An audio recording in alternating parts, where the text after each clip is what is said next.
Olá, pessoal, sétimo vídeo, próxima leitura. Estou aqui com o meu cafezinho. Olha essa caneta, a caneca aqui. O livro Era Melhor da Tag Livros quando eu era assinante.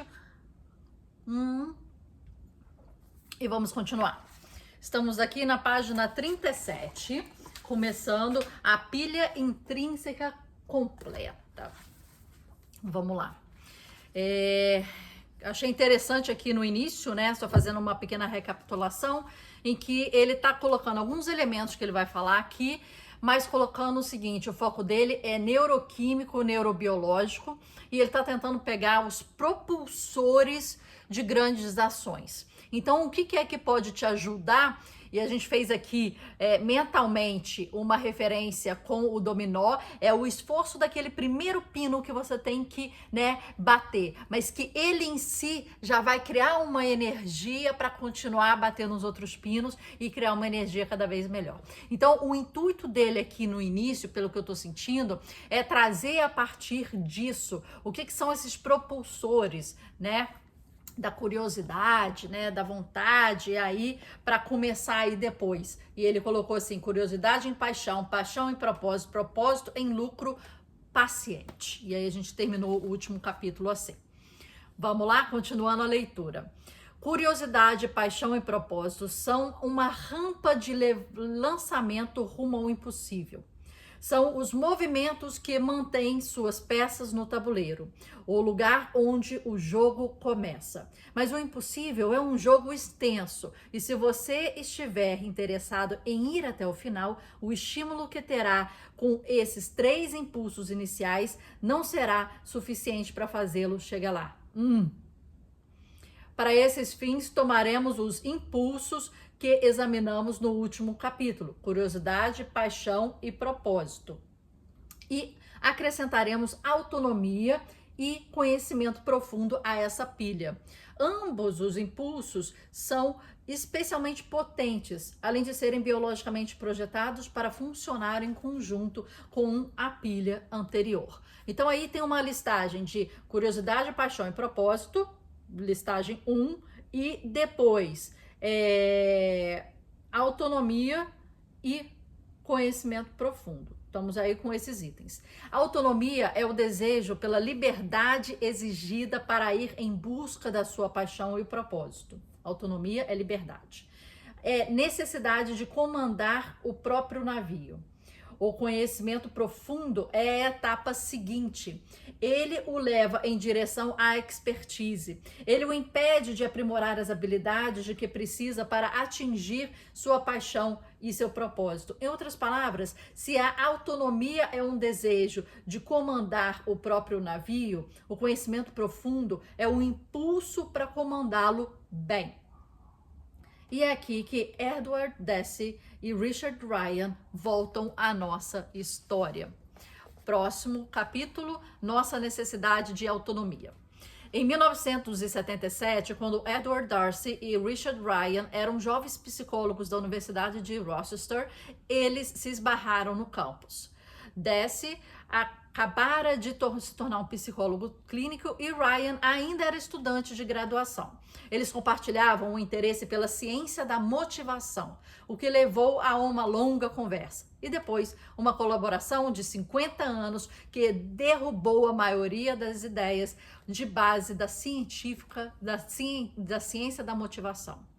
Até Edward Darcy e Richard Ryan lançarem a teoria pioneira da autodeterminação, os psicólogos definiam a motivação como a energia necessária para a ação. As avaliações eram binárias: ou a pessoa tinha uma quantidade certa de motivação para o trabalho, ou não tinha. Os psicólogos também consideravam essa energia motivacional uma característica particular. Era possível medir quantidade de motivação, a quantia de motivação que uma pessoa sentia, mas não a qualidade ou o tipo de motivação que ela sentia. No entanto, havia alguns sinais nas pesquisas que levaram Deci e Ryan a acreditar que existiam 2 tipos diferentes de motivação e que tipos diferentes de motivação produziam resultados diferentes. Portanto, eles testaram suas ideias em competições diretas. Em uma longa série de experimentos, opuseram impulsos intrínsecos, como paixão, a impulsos extrínsecos, como prestígio, e computaram os resultados.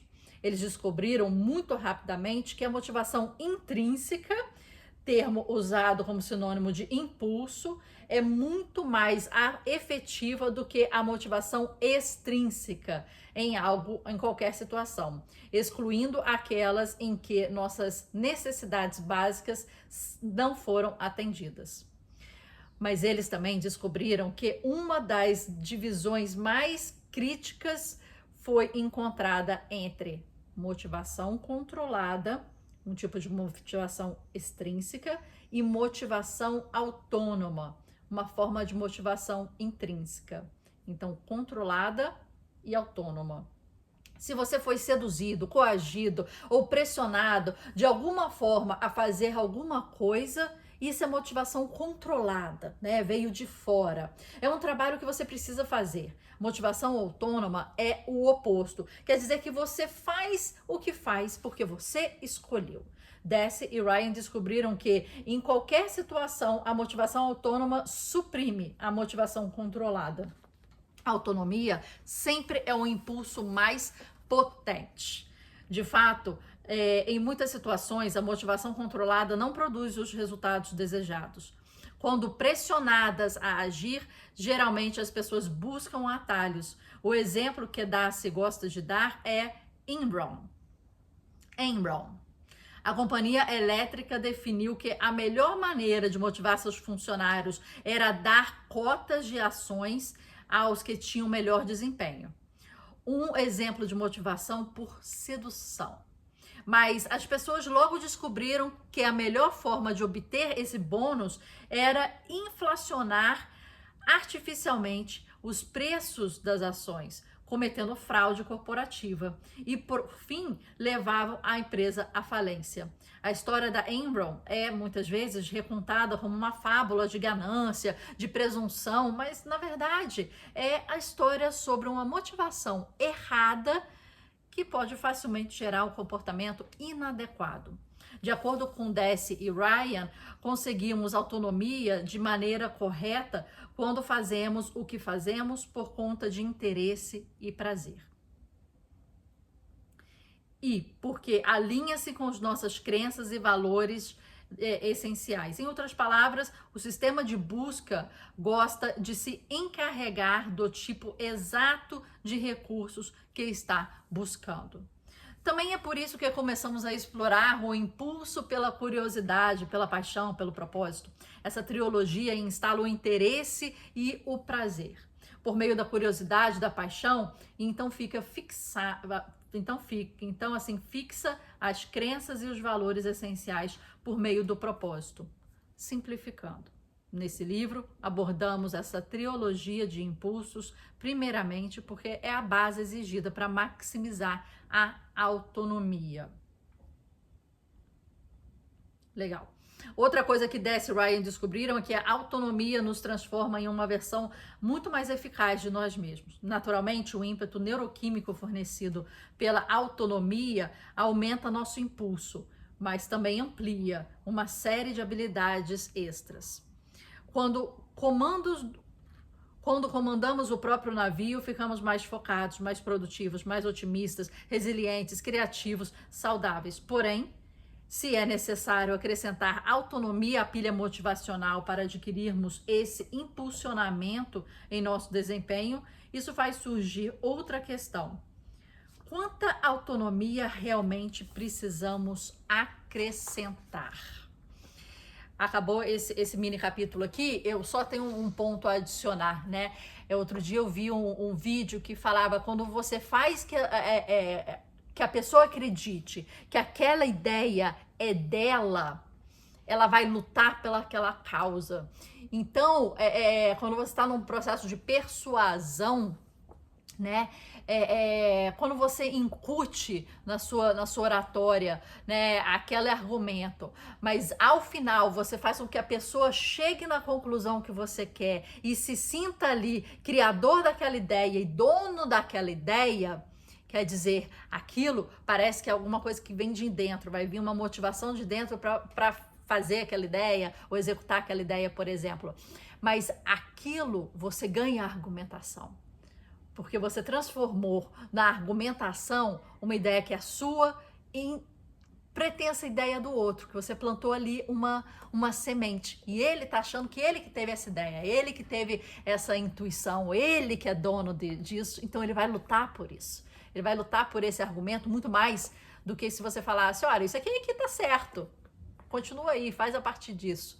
Entendeu? Então isso me fez lembrar o que eu vi recentemente, né? Quando você faz com que o outro acredite que a ideia é dele, e aí sim, a motivação, a autonomia, o desejo é dele, ele vai fazer com mais força, com mais ímpeto, né?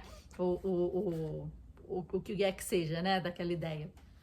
Mas eu acho que até na argumentação, quando a gente bota uma ideia para frente, quer que a pessoa realmente seja dona daquilo, a argumentação é tipo fazer a pessoa entender que de repente ela criou aquela ideia, ela que gerou aquilo, ela é dona daquilo, partiu de dentro do que partiu de fora, a argumentação. Acho que essa é a coisa mais forte da argumentação em si, né?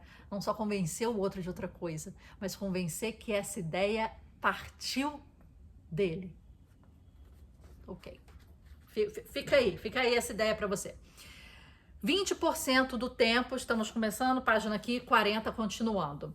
A quantidade de autonomia necessária para captar a potência total desse impulso tem sido uma questão difícil de estudar. Entretanto, houve séries extensas de experimentos vivos em que basear nossas decisões. Nesses experimentos, empresas tentaram motivar funcionários, dando-lhes autonomia como vantagem, sendo o que o Google foi o exemplo mais famoso nisso tudo.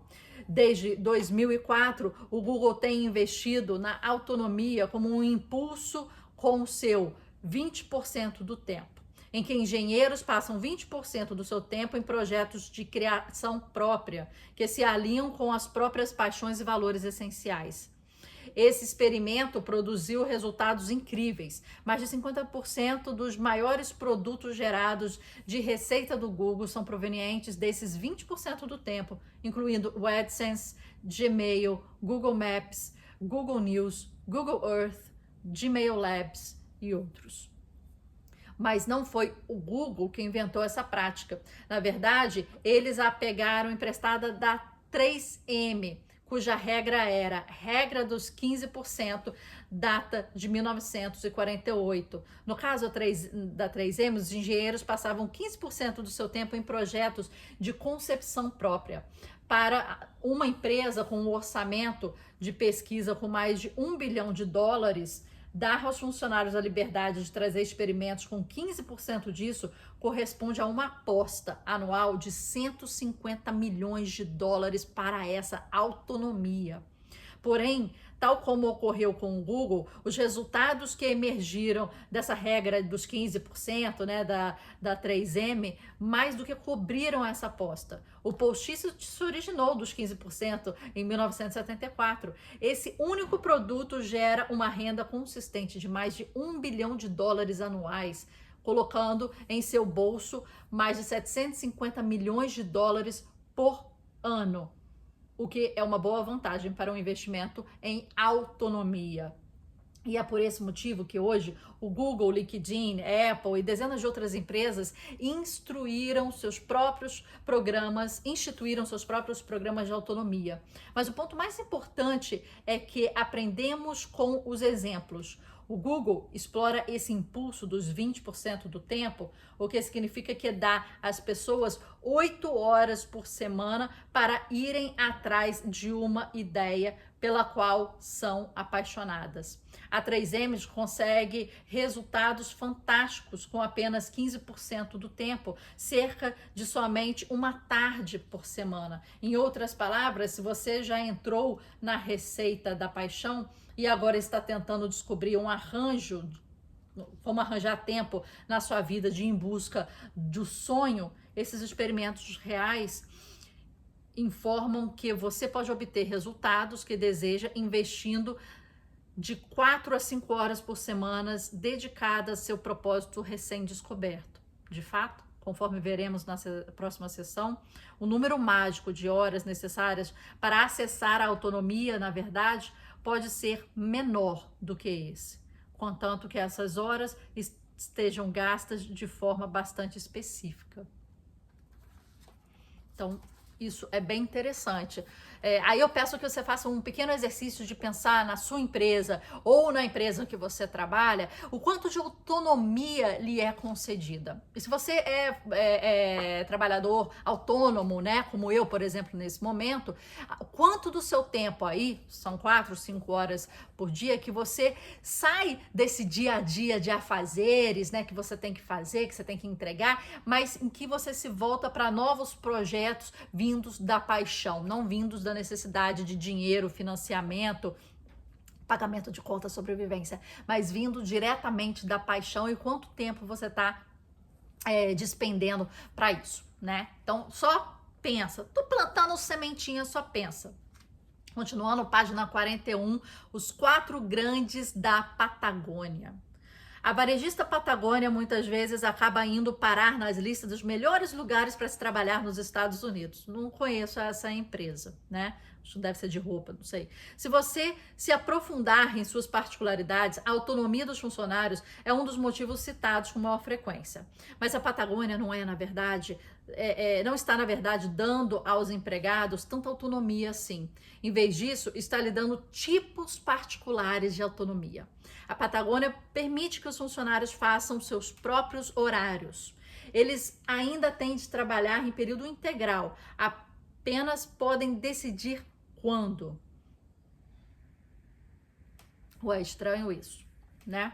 Vamos supor, eu trabalhava na IBM, a gente aqui no Brasil seguiu o horário da IBM Atlanta, então eu começava o ano trabalhando, né, sei lá, começando 8 da manhã, aí depois eu começava às 7, depois começava às 10, depois começava às 11, dependendo daquela época, o horário de verão, né? Mudava aqui, mudava ali, mudava aqui, mas assim, o meu horário seguia o horário deles, né? Eu não tinha uma autonomia de horário, e o tempo integral seria o quê? 8 horas. Mas você poderia trabalhar meia-noite, 1 da manhã, ter essa flexibilidade. Eu não tinha isso, eu tinha que seguir lá o fuso e os feriados. Eu tinha 4 de julho, Thanksgiving, não tinha carnaval e não tinha ano novo, por exemplo.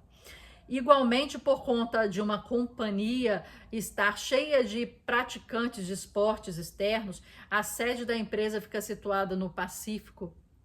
Sempre que as ondas estão boas, os funcionários são autorizados a parar de trabalhar, mesmo quando estão no prazo final ou no meio de uma reunião, e ir surfar. Essa é uma política corporativa do fundador da empresa, Ian Chouinard, celebremente intitulou Deixa o Pessoal Surfar.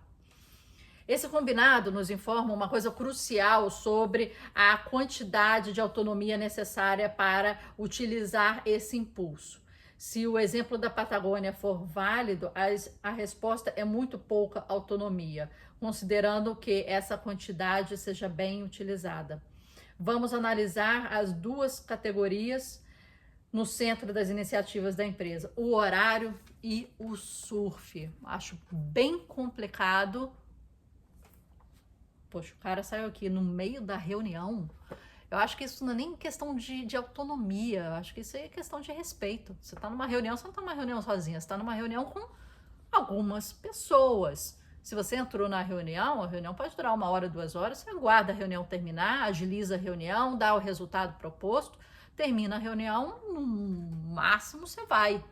Mas no meio da reunião, para mim, já está um pouquinho too much, né? A autonomia, eu acho que requer primeiro o respeito ao tempo e aos outros. Eu não vou sair. Eu, Marcela, tenho respeito pelo seu horário, pelo seu, né, a sua entrega, e quero que você tenha pelo meu. Tô no meio da reunião, a pessoa assim, com licença, então não vamos fazer o fechamento não, que tem um prazo para amanhã, porque eu vou surfar. Poxa, não é questão de autonomia, é questão de respeito. E aí tem uma certa diferença. Acho que as coisas ficam meio confusas aí pra gente discutir autonomia e respeito pelos outros, né? Fazer o propósito, o próprio horário funciona bem por dois motivos. Primeiro é o sono, a liberdade de controlar seu horário lhe dá a melhor oportunidade de ter uma boa noite de sono. Pesquisas revelam que todos nós precisamos de dormir de 7 a 8 horas por dia. Analisaremos isso com mais detalhes posteriormente. E por hora, saiba que, sem uma noite boa e adequada de sono, vivenciamos vários déficits de desempenho. Motivação, memória, aprendizado, foco, tempo de reação, controle emocional ficam comprometidos. A lista de prejuízos a superar regularmente é grande demais. Concordo. Há uma coisa que se chama cronoafetivo. Tem gente que funciona melhor à noite, tem gente que funciona melhor de manhã, mas isso depende muito do tipo de trabalho, né? Ontem fui almoçar com uma amiga, ela falou assim, nossa, a gente tem essa flexibilidade, ela mora na Alemanha, mas o meu trabalho eu preciso ler muito. E tem filha pequena, e ela falou assim, para mim, como eu preciso ler e estar sozinha para ler, não são reuniões, não são pessoas dependendo de você ali naquele momento, você não está no meio de uma entrega, não é isso. Ela pode ler à meia-noite, às 10 da noite, ela pode fazer essa flexibilidade porque ela tem que retornar com um report, por exemplo, né? Então pode preferir ler 3 da manhã, se isso for melhor para ela, que não vai impactar se for ler 8 da manhã, né? O negócio é entregar o report. Aí sim.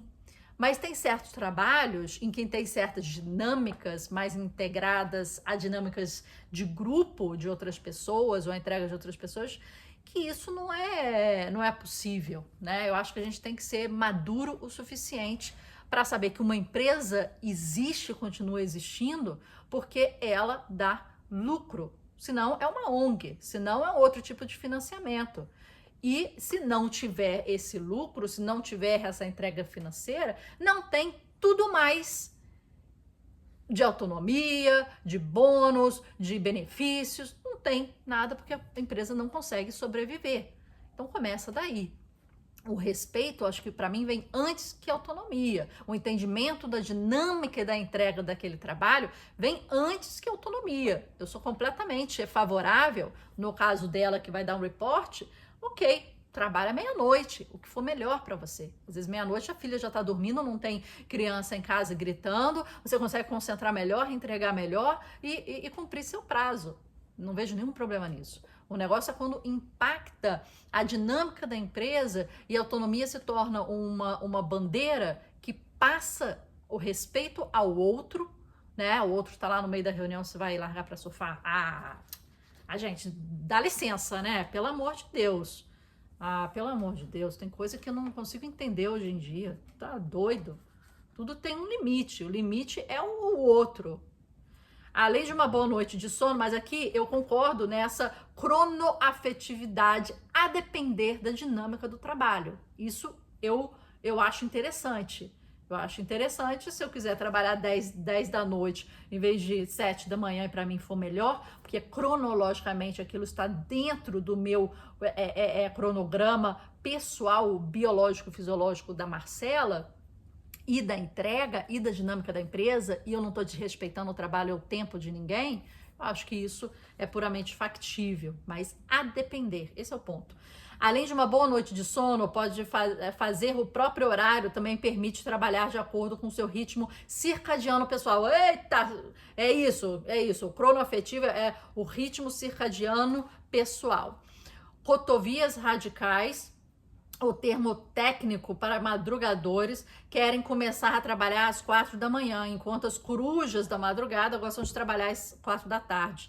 No entanto, se saímos de sincronia com o nosso relógio biológico, a penalidade é o estado de atenção e de alerta. Dessa forma, ter autonomia sobre os horários permite que as pessoas que durmam o tempo necessário para serem ainda mais eficientes possíveis e trabalhar quando estão mais alertas, a fim de maximizar essa eficiência.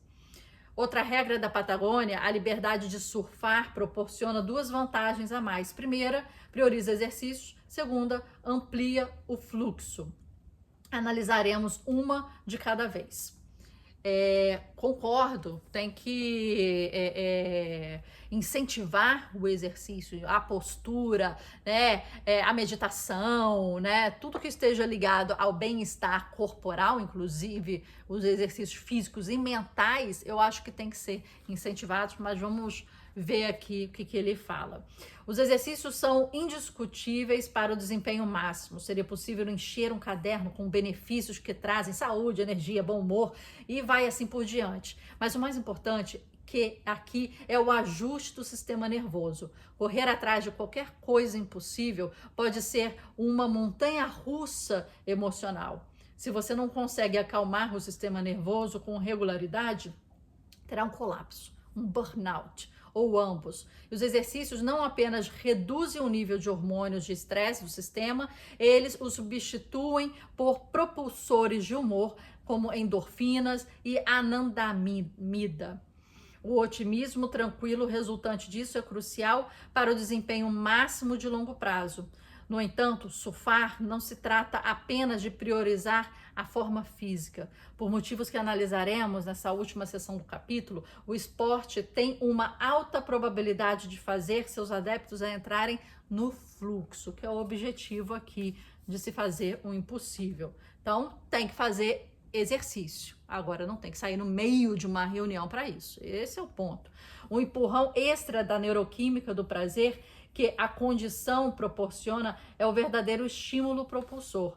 É o que transforma o impulso no hiperimpulso, ampliando a motivação intrínseca a níveis de excelência, né? Então, vamos lá. Então, eis a nossa resposta. Para obter um impulso extra que a autonomia proporciona, você precisa de liberdade para controlar seus horários de sono, trabalho e exercícios. Você também precisa de autonomia para correr atrás do fluxo por meio de uma atividade regular de escolha própria. De maneira ideal, seu horário de trabalho está dedicado a atividades que reforçam seu propósito. A atividade que produz fluxo é semelhante ao surf, no sentido de que, na verdade, é uma pausa do trabalho. E se isso não é possível na vida de hoje, começa com um plano da 3M. Dedique 15% do seu tempo a um projeto que se alinhe à sua paixão e ao seu propósito essenciais. Essa porcentagem é cerca de uma tarde por semana, embora você consiga facilmente dividi-la em 2 blocos de 2h30 e obter resultados similares. E a maneira exata de investir essas horas para obter os melhores resultados é onde entra nosso último impulso intrínseco. Ela chega aqui, estamos na página 43, nossa necessidade de conhecimento profundo. Vamos lá? Depois que Deci e Ryan descobriram o poder da autonomia, eles quiseram saber qual era o nosso impulso intrínseco principal e se outros fatores eram igualmente importantes. Tentar responder a essa questão nos levou a investigar a fundo arquivos sobre psicologia, de onde revelaram um artigo de 1953, até então relativamente desconhecido, do psicólogo de Harvard, David McClelland, intitulado The Achievement Motive, quer dizer, a força motriz da realização, uma tradução livre. O artigo de McClelland tornou-se, desde então, um dos mais citados da área. Nele, o estudioso sugeriu um segundo motivador intrínseco que poderia ser tão poderoso quanto a autonomia e talvez ainda mais. Inicialmente, Deci e Ryan pegaram emprestado o termo original do McClelland para o impulso, competência, e que hoje conhecemos como conhecimento profundo. Competência, conhecimento profundo. O conhecimento profundo é o desejo de sermos melhores naquilo que fazemos. É a dedicação à arte, a necessidade do progresso, a avidez por aprimoramento contínuo. Não tem nada que seres humanos gostem mais que empilhar uma pequena vitória sobre a outra, e mais outra, e assim por diante. Neuroquimicamente, essas vitórias produzem dopamina.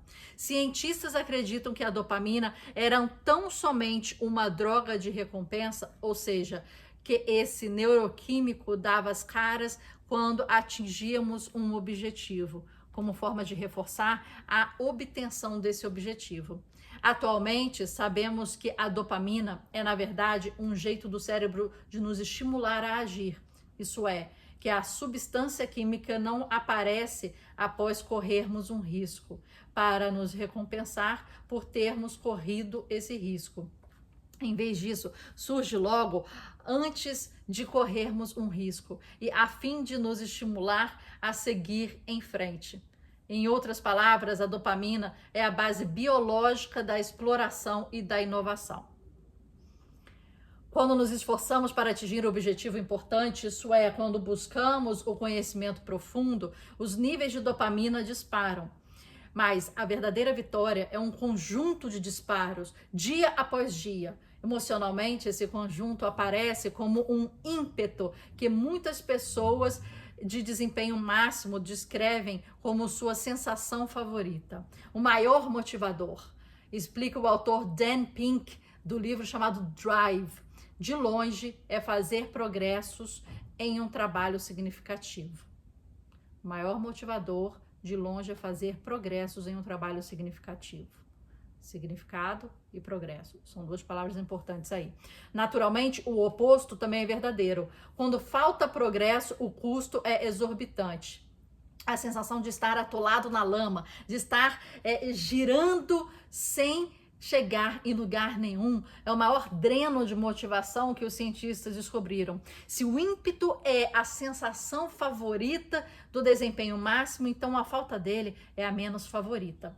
Porém, quase impossível falar desse conhecimento profundo, o ímpeto e sobre esse impulso pode ser nosso maior motivador, sem abordar o fluxo.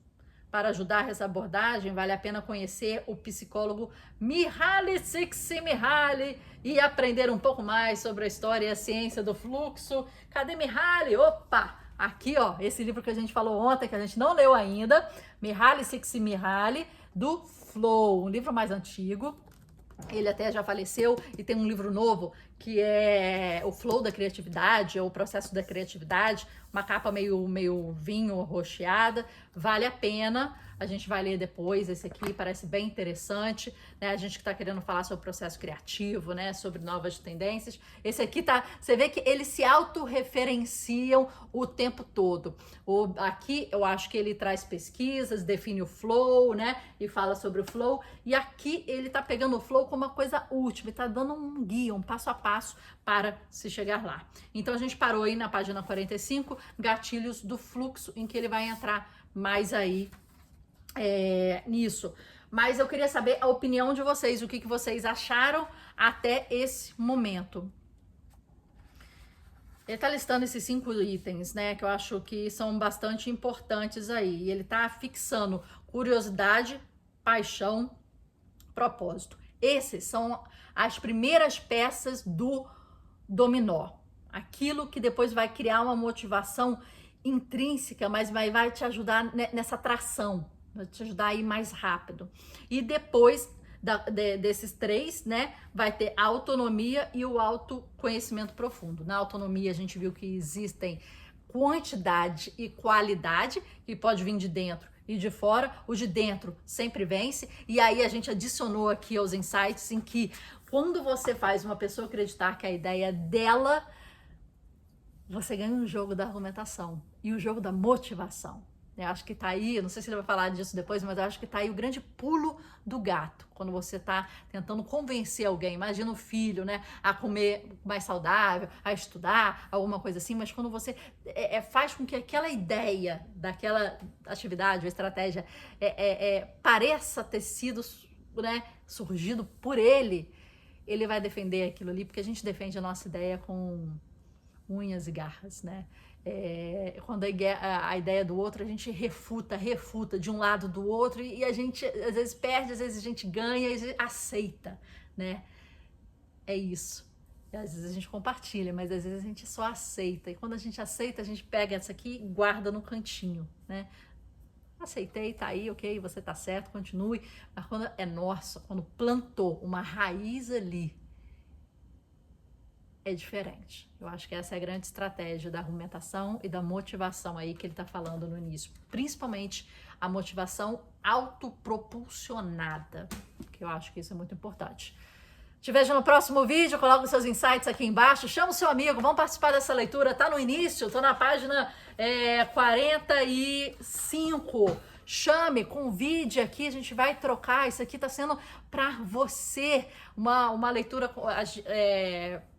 compartilhada e comentada, que eu dou referências, metáforas, dicas, insights, referências de outros livros, né? E a gente está lendo esse junto. Esse vai ser o nosso grande exemplo aí do nosso curso Leitor Supremo e como a gente faz, né, esse destrinchamento aí do livro. Continue com a gente, siga lá e chame mais gente para participar dessa grande jornada. Espero você.